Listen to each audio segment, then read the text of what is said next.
एक दौर था मान्यवर जब भारत की अर्थव्यवस्था का मजाक उड़ाया जाता था। इसको कहा जाता this is a Hindu growth rate. जब से हम लोग आए हैं, यानी जो लोग कहते हैं कि उन्हें हिंदू ग्रोथ रेट ज्यादा अच्छी लगती थी, अब ये 7.8% की हिंदुत्व की ग्रोथ रेट है, क्योंकि अब वो लोग आए हैं जो हिंदुत्व में विश्वास करते हैं। प्रधानमंत्री श्री नरेंद्र मोदी जी इस बात को भली भांति उन्होंने समझा कि उनका धन को किस मार्ग से व्यय करना चाहिए।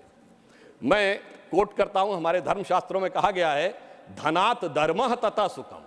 धन वही सुख का कारक होता है जो धर्म के मार्ग से व्यय होता है।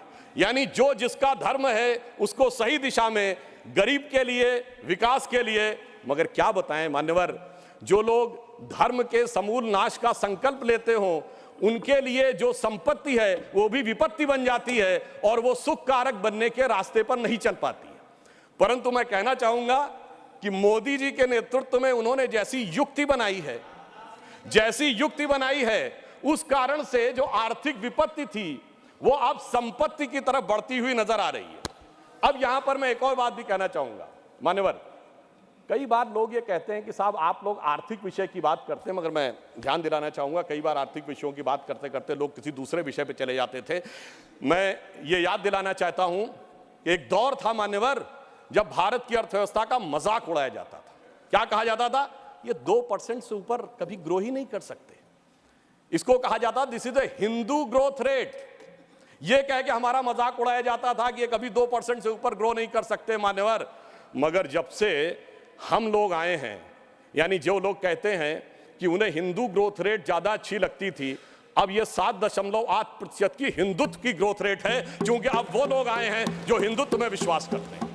और मैं ये भी एक याद दिलाना चाहता हूं, इसे कोई संयोग माने या दैव योग माने, मान्यवर जब भारत स्वतंत्र हुआ, इस बार की दीपावली के लिए मैं एक और बात भी कहना चाहूंगा, एक नया परिवर्तन भारत का जानते कैसे आया? ये सब कुछ जनता के सहयोग, समर्थन और मोदी जी की युक्ति के साथ तो हो ही रहा है। एक नया स्वरूप भी भारत का उभर रहा है। वो क्या है?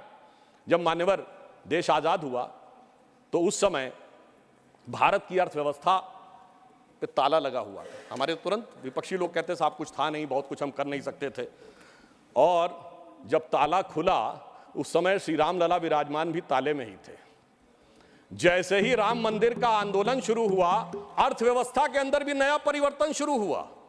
90 से 92 का ही दौर है अर्थव्यवस्था में भी बदलाव का, भारत की अर्थव्यवस्था के खुलने का, भारत की राजनीति की व्यवस्था के भी बदलने का। और यही वो दौर है जिस समय विवादित ढांचा भी गिरा और नेहरूवियन मॉडल भी समाप्त हुआ।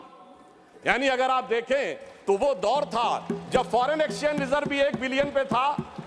परंतु मैं ये याद दिलाना चाहता हूं, कुछ लोग लगेगा ये तुलना है क्या, तो मैं ये भी याद दिलाना चाहता हूं, उसके बाद एक बड़ा दौर आया जब 2003-4 में, आप याद करिए, हम करंट अकाउंट सरप्लस कंट्री बने।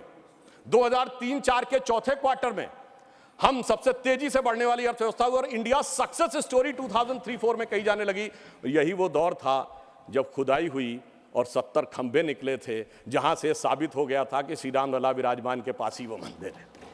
अब आप आइए साहब, उसके बाद 2019 में जब जजमेंट आया तो तब 1 बिलियन था, जब खंबे निकले तो फॉरेन एक्सचेंज रिजर्व 100 बिलियन था, अब मोदी जी के नेतृत्व में 500 बिलियन पहुंच गया। और इतना ही नहीं मान्यवर, अब जब राम मंदिर बनने जा रहा है तो हम 5वीं बड़ी अर्थव्यवस्था है, चौथे बड़े स्टॉक एक्सचेंज है, तीसरे बड़े ऑटोमोबाइल मैन्युफैक्चरर हैं, दूसरे बड़े मोबाइल के मैन्युफैक्चरर हैं, इंफ्रास्ट्रक्चर में इन्वेस्ट करने वाले हम नंबर 1 के देश हैं और चांद के अछूते कोने को छूने वाले देश भी बन गए हैं।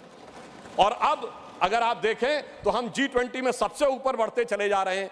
यह कह के मैं सिर्फ ये बताना चाहता हूं, कुछ ऐसे संयोग होते हैं जिनको देखने के लिए एक अलग दृष्टि चाहिए, जिसके लिए रामचरितमानस में एक चौपाई है कि सुमति कुमति सबके उर रही, यानी अच्छी मति और बुरी मति सबके मन में रहती है। नाथ पुराण निगम यह कहीं, ये पुराण और उपनिषद ये बताते हैं।